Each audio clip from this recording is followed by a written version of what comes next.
প্রিয় শিক্ষার্থীবৃন্দ, আসসালামু আলাইকুম। আমি এস এম মাইনুদ্দিন, সহকারী অধ্যাপক, বরিশাল সরকারি model school and college, Bangla বিভাগ। করোনার এই দুর্যোগ মুহূর্তে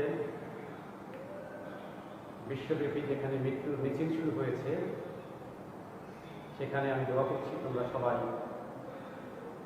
বাসায় সুস্থ আছো, ভালো আছো, নিরাপদে আছো।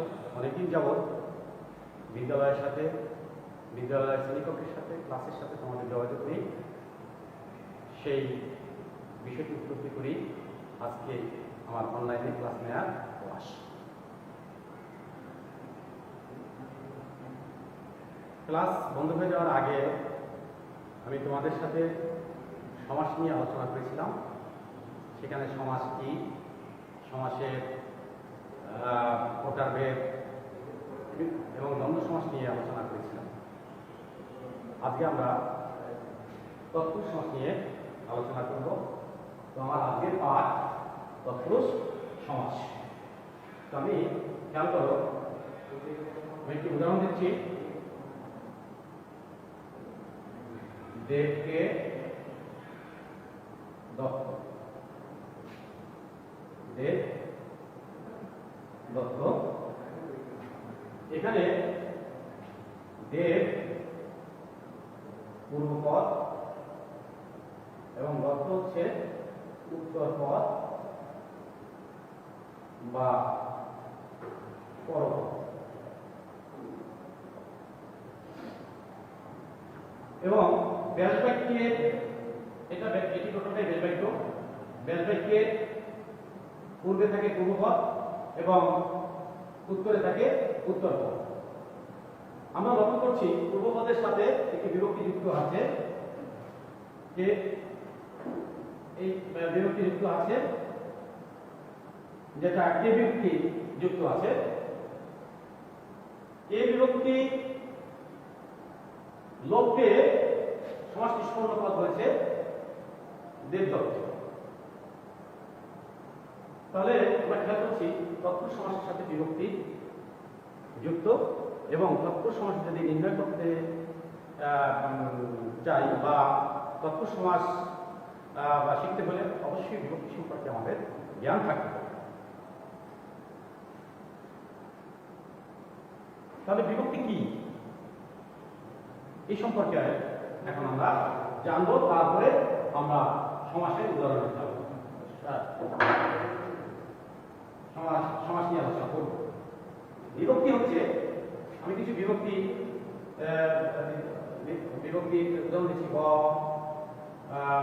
র, এ, কে, তে, এগুলি হচ্ছে বিভক্তি। এগুলো নিজস্ব কোনো অর্থ নেই। এগুলি যখন শব্দ কিংবা ধাতুর সাথে যুক্ত হয় তখনই কেবল অর্থ প্রকাশে সাহায্য করে।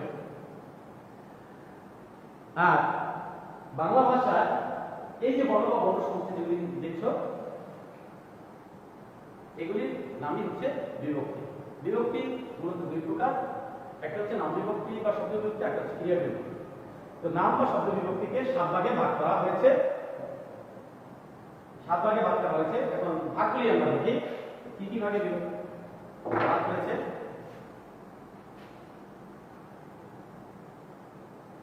এক নম্বরে হচ্ছে প্রথমা, 2 নম্বরে হচ্ছে দ্বিতীয়া, 3 নম্বরে হচ্ছে তৃতীয়া, 4 নম্বরে হচ্ছে চতুর্থী, 5 নম্বরে হচ্ছে পঞ্চমী, 6 নম্বরে হচ্ছে ষষ্ঠী, 7 নম্বরে হচ্ছে সপ্তমী। এই 7 ভাগে নাম বা শব্দ বিভক্তিকে ভাগ করা হয়েছে। এবার আমরা আসলে এর এক বচনের রূপ কি সে বিষয়টি একটু খেয়াল করি। এগুলি হচ্ছে বিভক্তি। তাহলে এটা এক বচনের রূপ আমাদের জানতে হবে। প্রথমায় অ অধিক শূন্য, কে রে দ্বিতীয় হচ্ছে দ্বারা, দিয়া, কর্তৃক, তৃতীয় হচ্ছে হতে, থেকে, কে, পঞ্চমীতে হচ্ছে সরি চতুর্থীতে হচ্ছে কে কে রে, পঞ্চমীতে হচ্ছে হতে থেকে কে, ষষ্ঠীতে র এ, সপ্তমীতে এ, তৃতীয় মূলত এক বছরের রূপটা জানতে পারি, বহুবচনের রূপটা জানতে পারবে। আর তৎপুরুষ সমাসের ক্ষেত্রে এই এক বছরের রূপই মূলত পূর্বপদের সাথে যুক্ত থাকে। তো এগুলি মুখস্থ করতে হবে, তাহলে তোমরা তৎপুরুষ সমাসটি সুন্দরভাবে শিখতে পারবে। এবার আসো তৎপুরুষ সমাস কাকে বলে। আমি শুরুতে যে উদাহরণ দিয়েছিলাম দেবকে দত্ত দেবদত্ত, তাহলে আমরা খেয়াল করছি পূর্বপদের বিভক্তি লোপে সমাস গঠন করা হয়েছে, সমাস অর্থাৎ সমাস নিষ্পন্ন হয়েছে, সমাস নিষ্পন্ন করতে হচ্ছে দেবদত্ত। তাহলে আমরা তৎপুরুষ সমাসের সংজ্ঞা বলতে পারি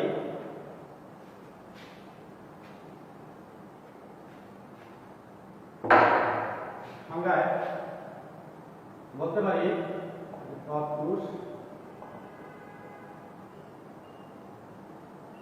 এই সংজ্ঞায় কি বলতে পারি যে পূর্ব পদে বিভক্তি লোপে যে তৎপুরুষ সমাস গঠিত হয় এবং যেখানে পরপদের অর্থ প্রদান থাকে তাকে তৎপুরুষ সমাস বলে।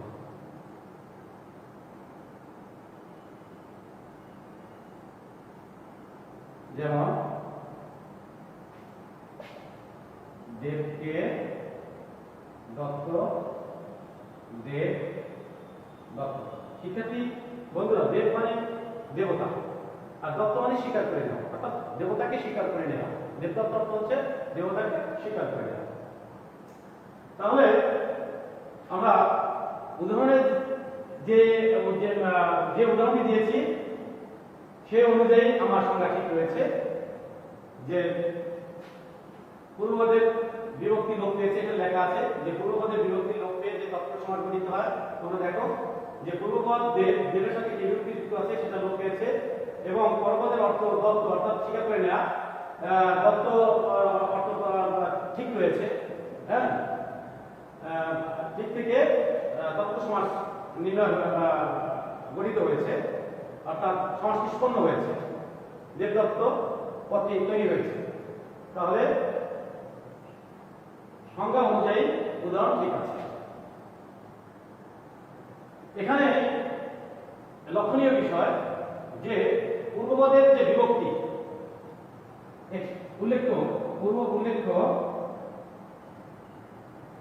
পূর্বপদের বিভক্তি দ্বিতীয় থেকে সপ্তমী পর্যন্ত হতে পারে, দ্বিতীয় থেকে সপ্তমী পর্যন্ত হতে পারে, সপ্তমী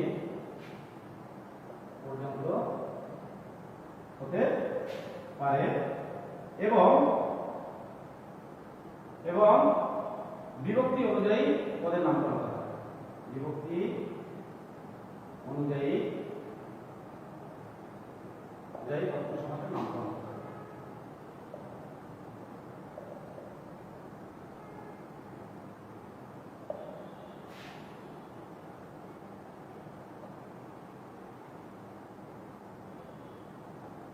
করা হয়। তাহলে তৎপুরুষ সমাস কি, তৎপুরুষ সমাসের সংজ্ঞা আমরা জানতে পারলাম। এবার আসো তৎপুরুষ সমাস বিভিন্ন প্রকার হয়ে থাকে, সেই প্রকারভেদ নিয়ে আমরা এখন আলোচনা করব।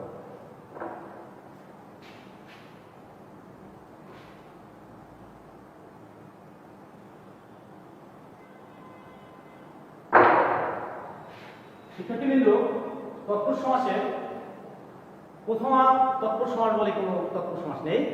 তৎপুরুষ সমাস শুরুই হয়েছে দ্বিতীয় তৎপুরুষ সমাস থেকে। আসলে আমরা দ্বিতীয় তৎপুরুষ সমাস, সমাসের নাম কি? দ্বিতীয় তৎপুরুষ সমাস।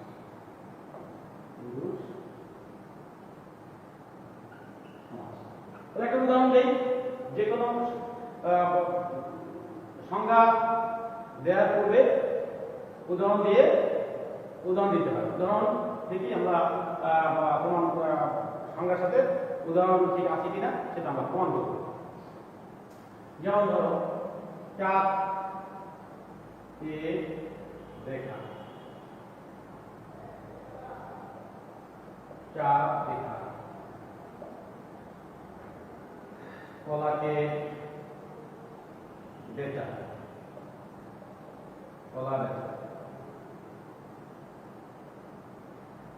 দুটি উদাহরণ দিলাম দ্বিতীয় তৎপুরুষ সমাসের। প্রতিটি উদাহরণে পূর্বপদের সাথে কে বিভক্তি লোপ পেয়েছে, লোপ পেয়ে সমাস নিষ্পন্ন হয়েছে, সমাসবদ্ধতা তৈরি হয়েছে। তাহলে আমরা সঙ্গে কি বলতে পারি যে পূর্বপদে দ্বিতীয় বিভক্তি লোপে যে তৎপুরুষ সমাস গঠিত হয় তাকে দ্বিতীয় তৎপুরুষ সমাস বলে।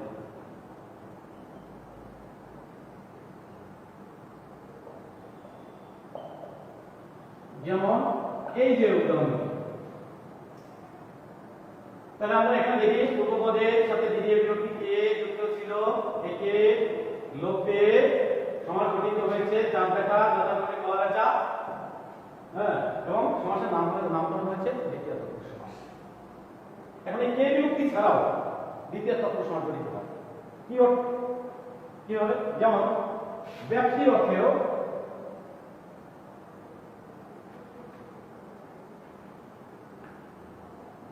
ব্যক্তি অর্থেও ব্যক্তি রূপে ভাবে ইত্যাদি অর্থেও কিন্তু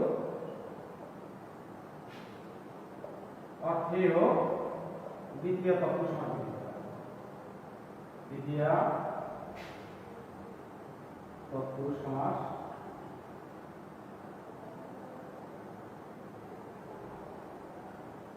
গঠিত হয়।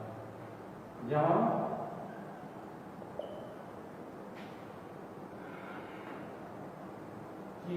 চিরকাল ব্যাপিয়া সুখী, চিরসুখী, চিরসুখী। নিম রূপে রাজি, রূপে রাজি, নিম রাজি, নিম রূপে রাজি, নিম রাজি। আর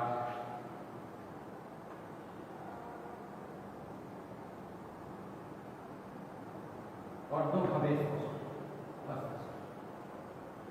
অর্ধভাবে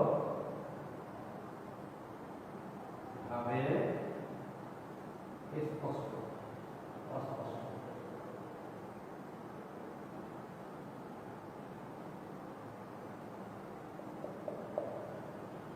ইত্যাদি। তাহলে আমরা চিরকাল ব্যাপী সুখী, চিরসাথী, নিম্নরূপে রাজি, নিম্নরাজি, অর্ধভাবে স্পষ্ট, অস্পষ্ট।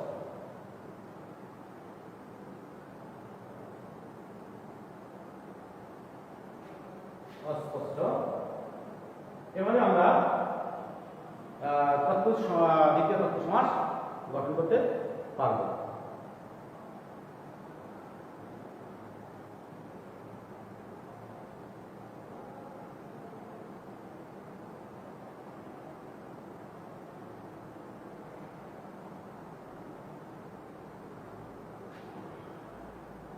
তো দ্বিতীয় তৎপুরুষ সমাসের ক্ষেত্রে এইগুলি যদি তোমরা পাশাপাশি চর্চা করো তাহলে দ্বিতীয় তৎপুরুষ সমাস গঠন করতে পারবে।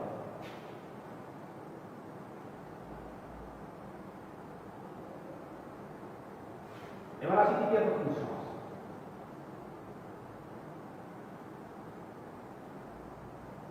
সমাসের নাম তৃতীয়া।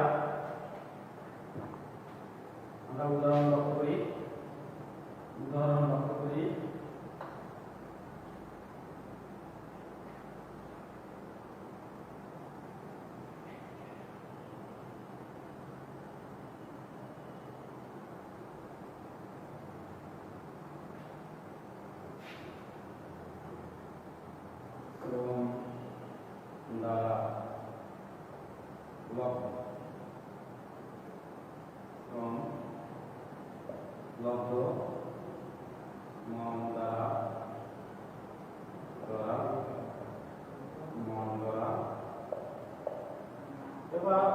অনেক উদাহরণ আছে।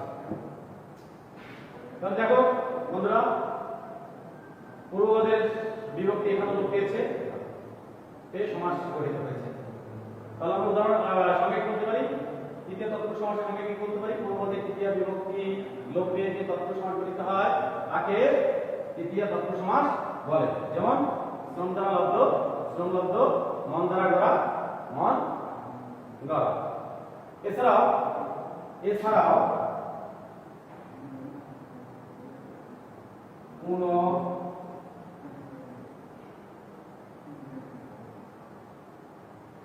হীন, শূন্য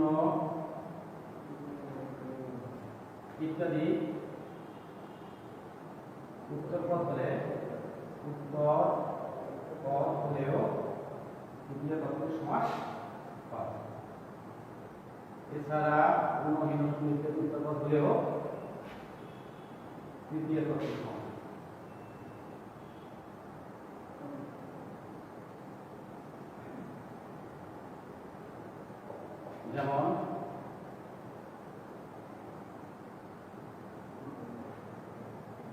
যেমন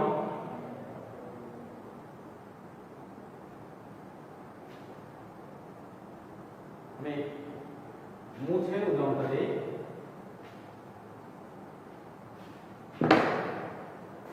যেমন এক দ্বারা এখন মানে একের কম, এখন বিদ্যা দ্বারা হীন, বিদ্যাহীন, জ্ঞান দ্বারা শূন্য,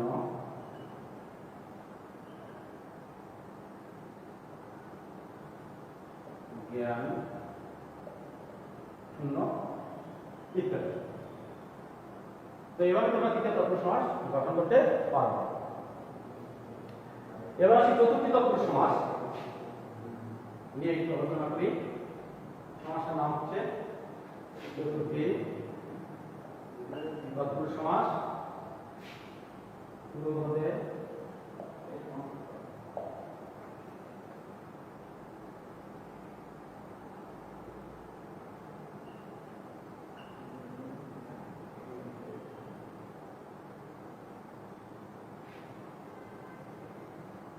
গুরুকে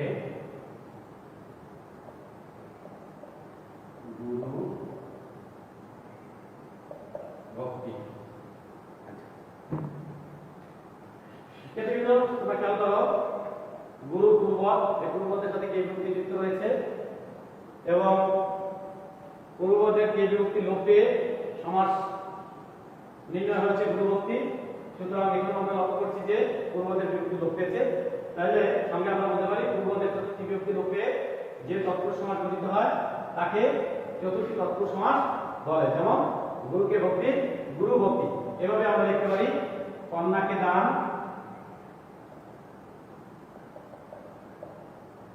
কন্যাদান, দেবকে দত্ত, দেব দত্ত ইত্যাদি। দেবকে দত্ত, দেবকে মানে দেবতা, দত্ত মানে স্বীকার করে নেওয়া, অর্থাৎ যে দেবতাকে স্বীকার করে নেওয়া নেই আমরা, সেটাই হচ্ছে দেবদত্ত। দেবতাকে স্বীকার করে নেই আমরা তাকে দেবদত্ত বলি। এবার দ্বিতীয় এবং চতুর্থী তৎপুরুষ সমাসের মধ্যে আসলে মৌলিক পার্থক্যটা কি? যেহেতু বিভক্তি দ্বিতীয়া বিভক্তির ক্ষেত্রেও কে বিভক্তি রয়েছে এবং চতুর্থী বিভক্তির ক্ষেত্রেও কে বিভক্তি রয়েছে। আচ্ছা, আসো আমরা পার্থক্যটা একটু লক্ষ্য করি। কলা কে বেচা, কলা বেচা। এখানে গুরুর সাথে যে কে বিভক্তি যুক্ত আছে এবং কলার সাথে কে বিভক্তি যুক্ত আছে। গুরু পূজনীয় একজন ব্যক্তি, যে পূর্ববাদটি যে পূর্ববাদের সাথে শ্রদ্ধা, ভালোবাসা, সম্মান, সতত্যাগ ইত্যাদি নির্দেশ করবে এবং তার সাথে যদি কে বিভক্তি যুক্ত থাকে তাহলে সেই উদাহরণগুলি হবে চতুর্থী তৎপুরুষ সমাসের উদাহরণ। আর যদি এই শ্রদ্ধা, ভালোবাসা, ভক্তি, সতত্যাগ করা ইত্যাদি যদি অর্থ ভিন্ন না করে, নির্দেশ যদি না করে, তাহলে তার সাথে যে কে বিভক্তি যুক্ত হবে সেটা হবে দ্বিতীয় তৎপুরুষ সমাস। তাহলে বিভক্তি হচ্ছে চতুর্থী তৎপুরুষ সমাস, কলা বেচা হচ্ছে দ্বিতীয় তৎপুরুষ সমাস। কারণ গুরুর সাথে ভক্তি জড়িত, কিন্তু কলার সাথে কোনো ভক্তি, শ্রদ্ধা, ভালোবাসা, সততা ইত্যাদি জড়িত না। এই কারণে গুরু ভক্তি চতুর্থী তৎপুরুষ সমাস আর কলা বেচা দ্বিতীয় তৎপুরুষ সমাস। এছাড়াও নিমিত্ত, তরে, উদ্দেশ্যের জন্যে ইত্যাদি অর্থেও চতুর্থী তৎপুরুষ সমাস হয়ে থাকে। যেমন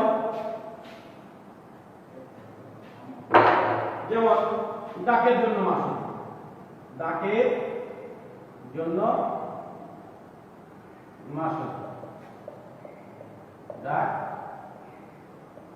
মাসুল। হজের উদ্দেশ্যে যাত্রা, হজ যাত্রা। বিয়ের নিমিত্তে পাগলা, বিয়ে নিমিত্তে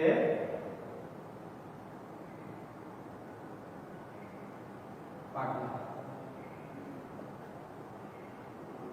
বিয়ে পাগলা, বিয়ে পাগলা। তো প্রিয় শিক্ষার্থীবৃন্দ, আজকে এই পর্যন্তই থাক। তোমরা এভাবে বাসায়, আসলে ব্যাকরণ হচ্ছে অঙ্কের মতো, বিজ্ঞানের মতো। বাসায় তোমরা যত প্র্যাকটিস করবে তত শিখতে পারবে। প্র্যাকটিস বন্ধ করে দিলে পারা জিনিসও তোমরা ভুলে যাবে। তো আমি আশা করি, যেহেতু দীর্ঘ সময় তোমরা বন্ধ পেয়েছো, বাসায় বেশি বেশি প্র্যাকটিস করবে, চর্চা করবে, তাহলে তোমরা ভালোভাবে সমাস শিখতে পারবে। আর সমাস শিখতে হলে তার সংজ্ঞা অবশ্যই মুখস্থ করতে হবে। ধন্যবাদ। তোমরা সবাই ভালো থাকো, সুস্থ থাকো, নিরাপদ থাকো।